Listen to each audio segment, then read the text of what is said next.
So today we're going to be speaking about licensing instead of planning for glamping sites. It's something that's become a lot more prominent in the industry over the last couple of years, maybe a little bit longer. And yeah, I just want to address some of the things that are happening with it as we speak. Before we get on to that, a little bit of an introduction to me. So my name's Calum. For those that don't know me, I own a couple of glamping sites. I'm also in the process of developing, I believe, the UK's biggest luxury glamping site at the NEC in Birmingham.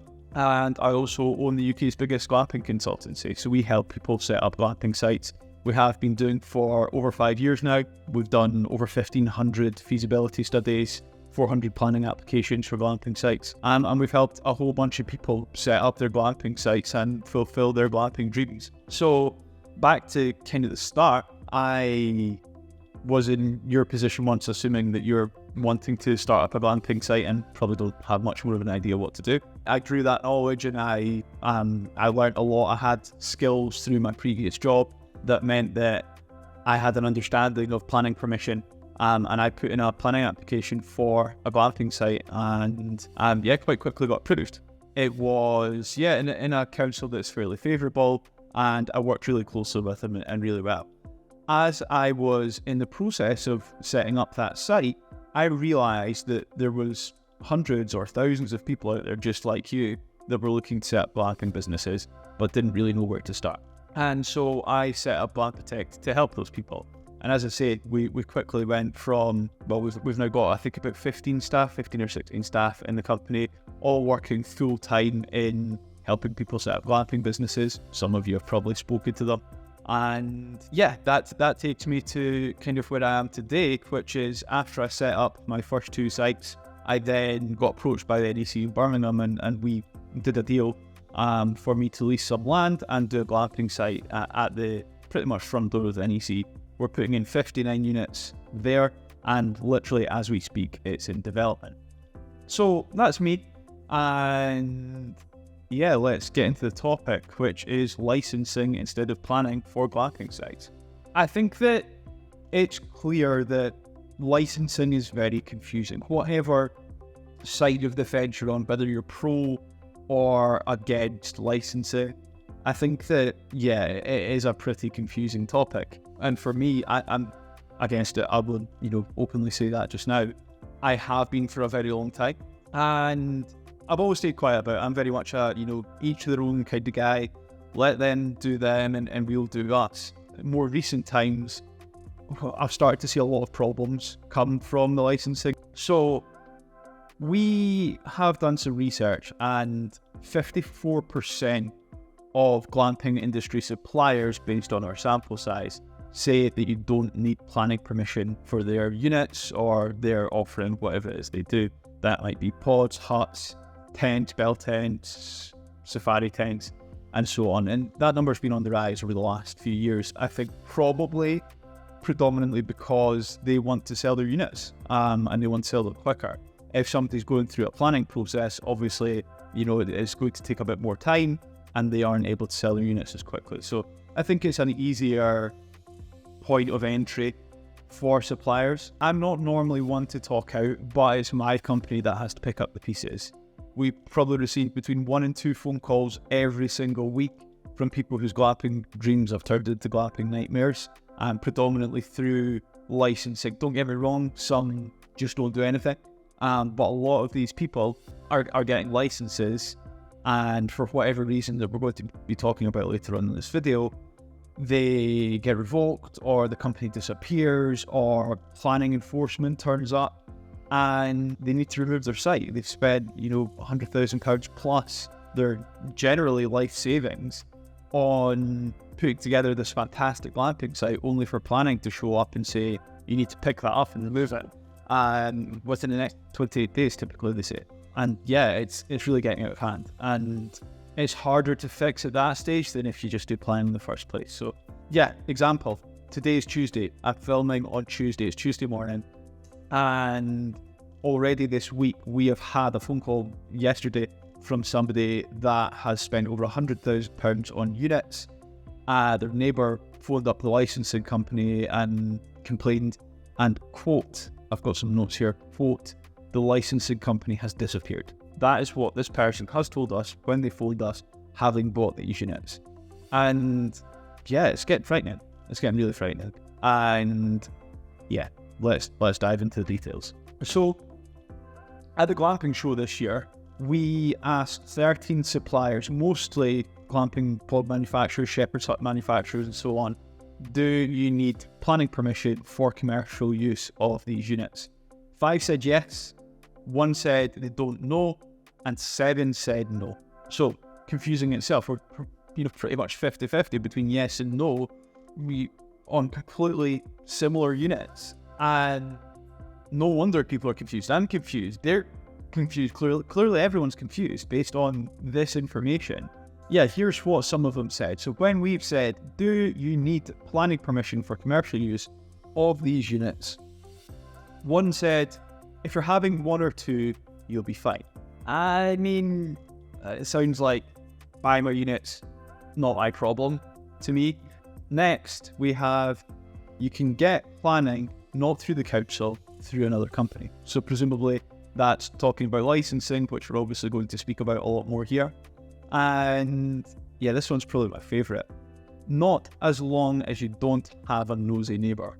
So yeah, I mean, that's pretty much the epitome of the whole licensing scheme. For me, others will have a different opinion of this. I'm just going on, planning rules and all of the work that we've done for the last 5 years. So yeah, not as long as you don't have a nosy neighbour. It's pretty much like saying, don't worry, of course you can rob the bank, just make sure that nobody sees you. Like, I wouldn't be putting my life savings into hoping that I don't have a nosy neighbour or somebody that gets, put out by you setting up a glamping site. For me, yeah, too much of a risk. Yeah, the more positive news is almost 40% of the suppliers said you do need planning permission.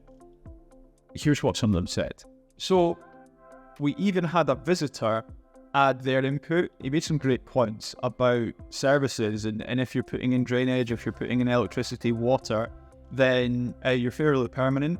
And how can they be classed then as something that's temporary? And he also mentioned visibility displays and road access, which again, how can you say that there's no impact? It's temporary when you have, let's say you've got 5 units, you've got 5 sets of people coming in and out of a junction.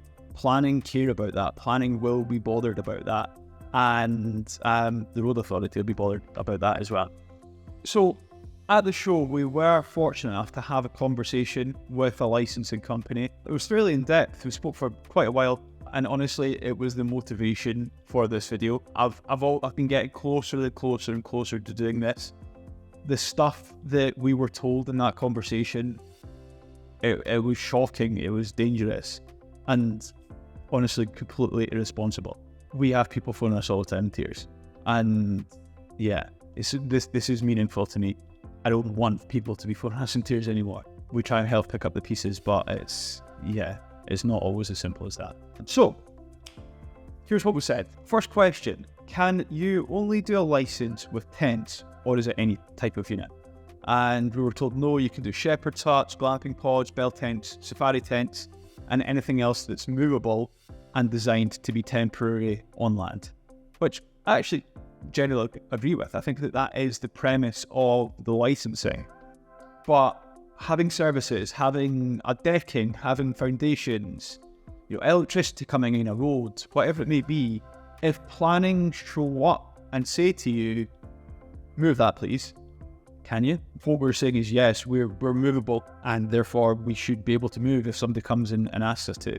And yeah, my fear is that probably quite a lot of people that go for these licenses aren't able to move, and that is a huge risk.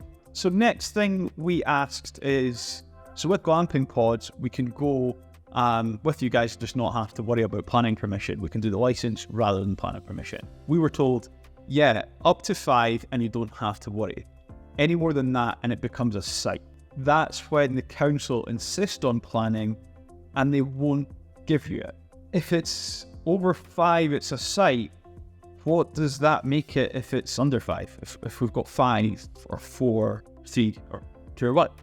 Does it not exist? I'm a bit, lost on that. And also, we've had loads of people that have come with 1 unit with enforcement notices on that 1 unit or 2 units or 4 or 5. So planning doesn't discriminate and say, you know what, that's under 5, no problem, and we're only bothered about over 6. I think to comply with, parts of the licensing, I agree that that's probably the case, but when you're non-compliant, it doesn't matter whether you've got 1 or 5 or 55.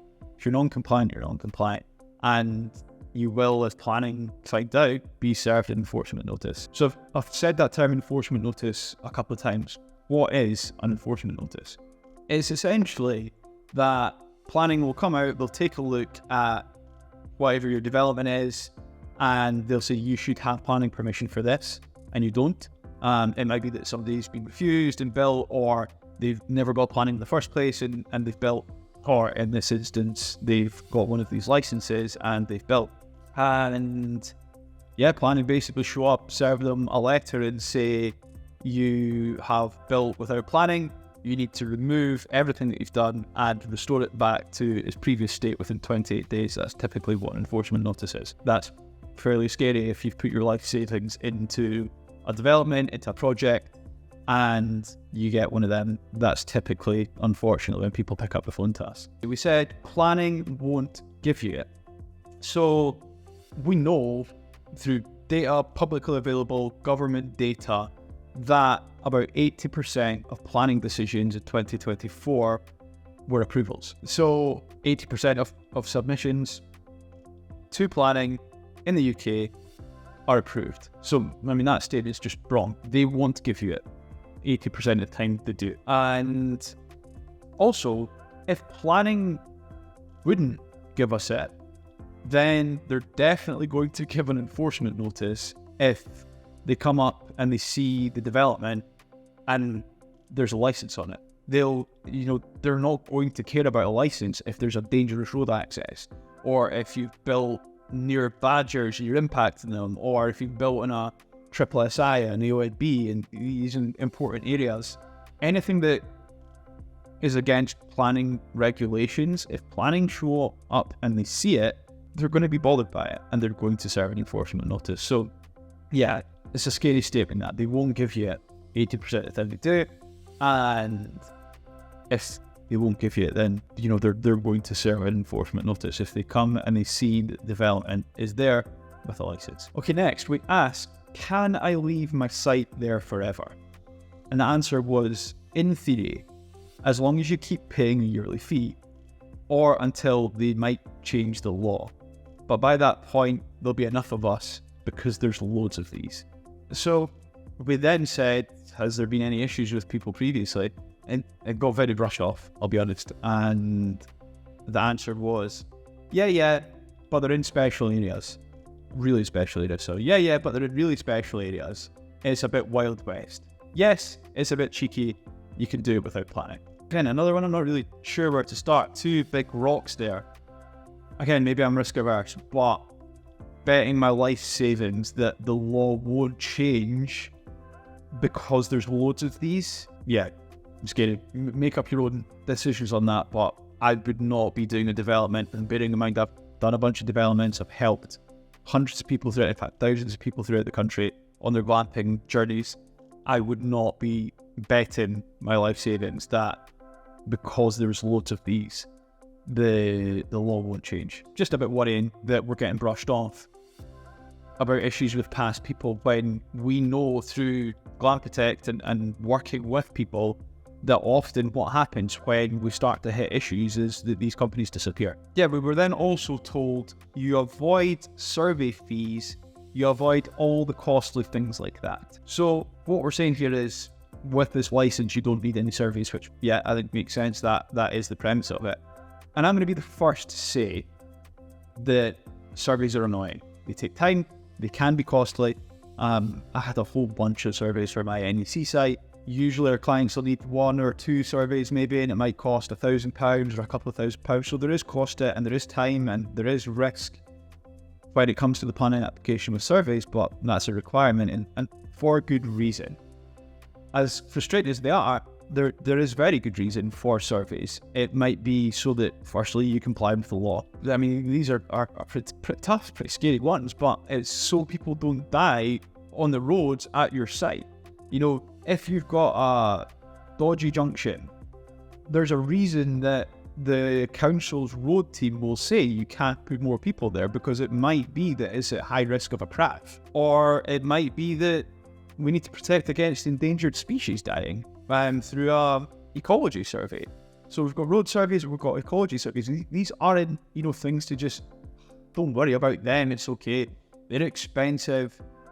Yeah, like, they're annoying and they cost money, but it protects you from the risk of being responsible for there being a car crash and somebody dying in it, and it being because nobody actually looked at the access, or endangered species getting wiped out. It's, yeah, again, annoying, but I wouldn't be developing something without having the necessary required surveys in place. So next we asked, how does it work with services, water, drainage, power, and so on? We were told, drainage, get a treatment tank or a storage tank that sits above the land. Once again, in theory, I can probably get on board with this.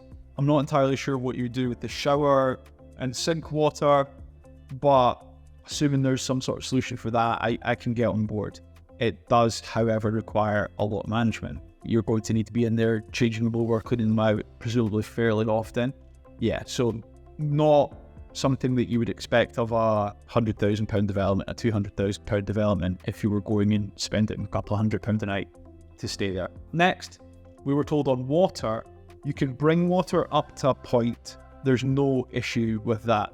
So this one, I'm actually not sure what it means. I don't know if that means we're allowed to bring in a water pipe, or if it's suggested that we bring in delivered water. I'm not entirely sure on that one. But what I would say is that if it means we're plumbing in water, which is the only sensible suggestion there, then the units are no longer temporary and movable. They're connected through this water pipe. Much like probably most solutions with the drainage would be connected by the drainage pipe. Yes, you could put in this under thing that's, you know, above ground, but I suspect probably most don't. So both the water and drainage are likely to mean that you're a lot more permanent than maybe this would suggest, which again, I think, well, does lead to lots of problems for people that come to us and ask for help. So yeah, finally, we were told about electricity, and this is probably the most interesting one. We were told, electricity. If you have an electric gate or a light or something like that, you can just get an electrician to run an armoured cable above the land. No one's going to shoot you with that. So I've got a master's degree in electrical engineering with distinction, and I don't need that to be able to work out that you're not going to be able to run 5 of anything from a light, even 5 lights. You know, imagine you had the light and then you went, you know what, we're going to plug 5 lights into that. Never mind 5 tents with lights and stuff and a couple of plugs, or 5 shepherd's huts with TVs and showers and electric heating and so on. Water heating, you know, but it's crazy. You know, you might need 100 amps for a 5-unit glamping site. Both my sites require about 25 kVA 3-phase. You would blow up on light if you even considered doing what's suggested here. And also, running cable above ground is dangerous. There's, you know, UK-wide regulations about how deep you need to put a cable into the ground. Just running it above ground is dangerous. And, you know, you're going to have kids running about this site. You're going to have dogs, other people. You know, you're going to have people that are, you know, have a cable on the ground that you walk past. Yes, it's armoured, but everything outside needs to be armoured. That's not a, you know, thing just because we're going above ground. Crazy risk.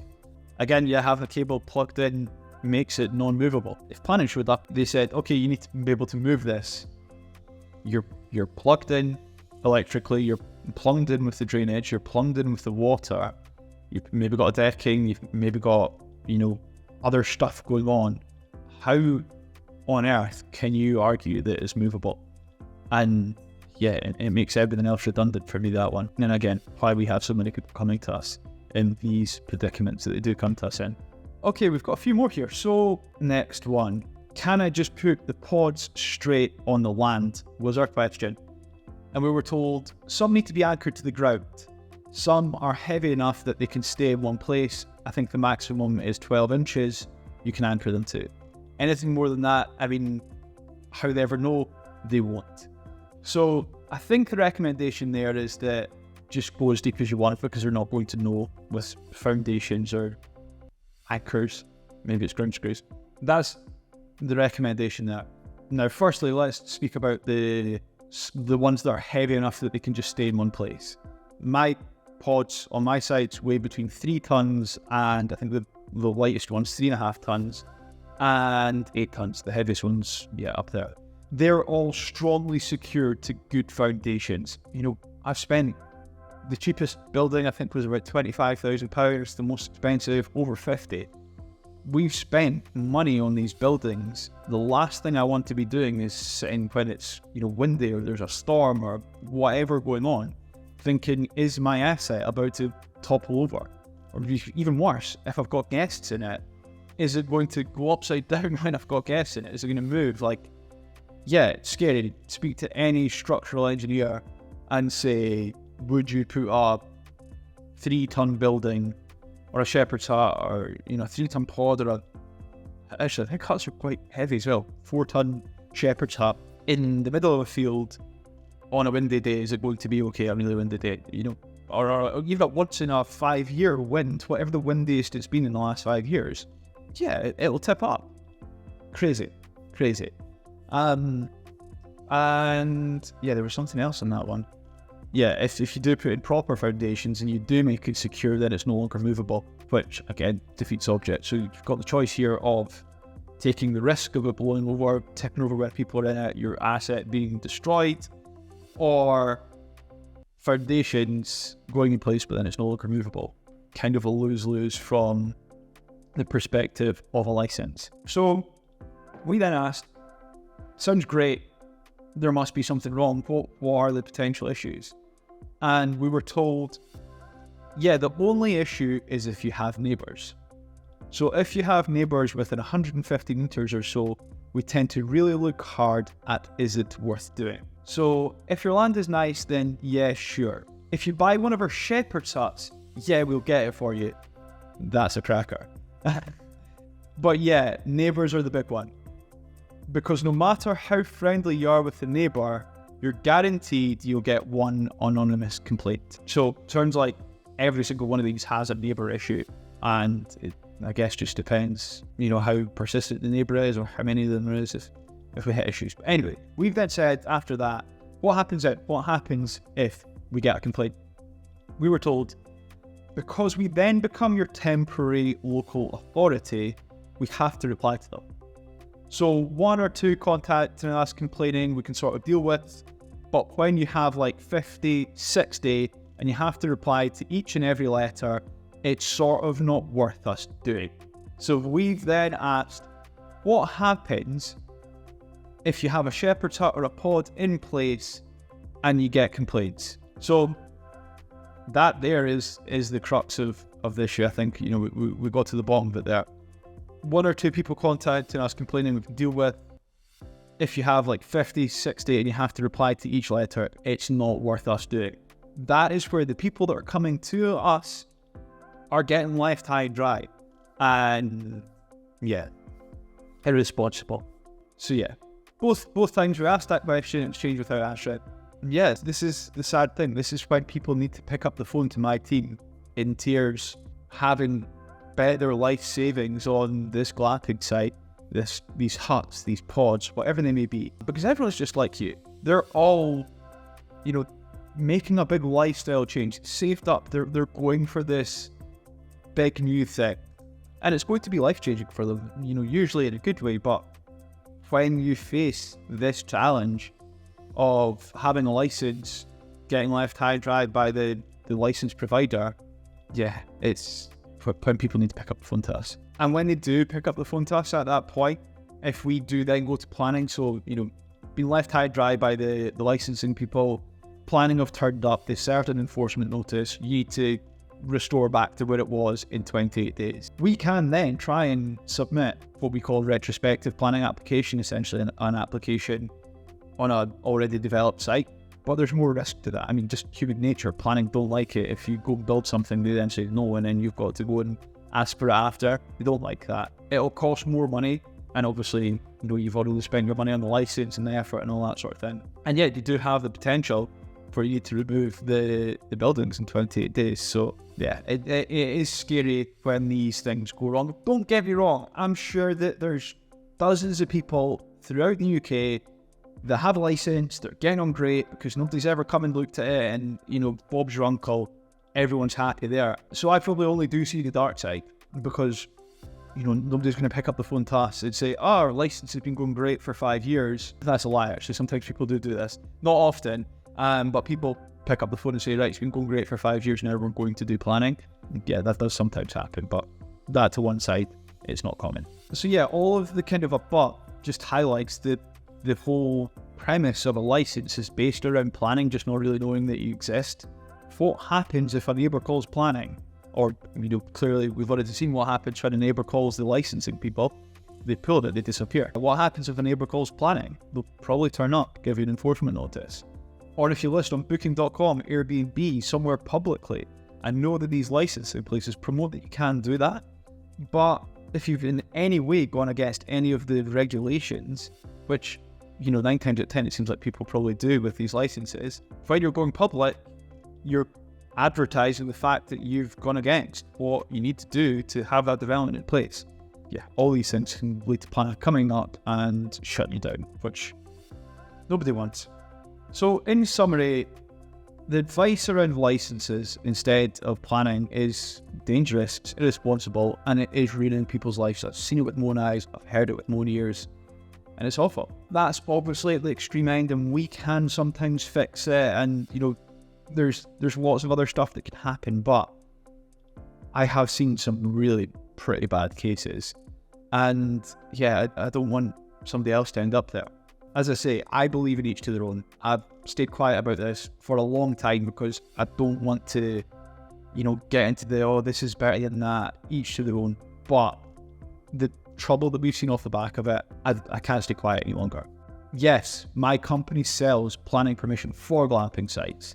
This isn't a sales thing at all. Go and find a competitor, somebody else that does planning, they'll help you with glamping sites. If we're not the right fit, don't worry about using us. Just make sure that you get the correct advice. And look, maybe it's just that you phone up a local planning consultant and you say, here's what I've got planned. I've got this license thing going on. Do you think that planning would be okay with that if they knew about it? See what they say. And if they say, yeah, no problem, then go for it. Or, as I say, get glamping planning from a competitor or whatever. I'm not bothered whether or not you come to Glamptech. I just want to protect you. I just want to not have another phone call from somebody that has had their dream shattered. Yeah, I said earlier that it sounds like licensing's a bit like robbing a bank and hoping that nobody sees you. And yeah, I really do think that summarizes it well. We are just building a development and hoping the planning don't show up. Would you build a house and just hope the planning never show up? Would you even build an extension on your house and hope the planning don't show up that's probably going to be markedly cheaper than a glamping site with 5 good units on it?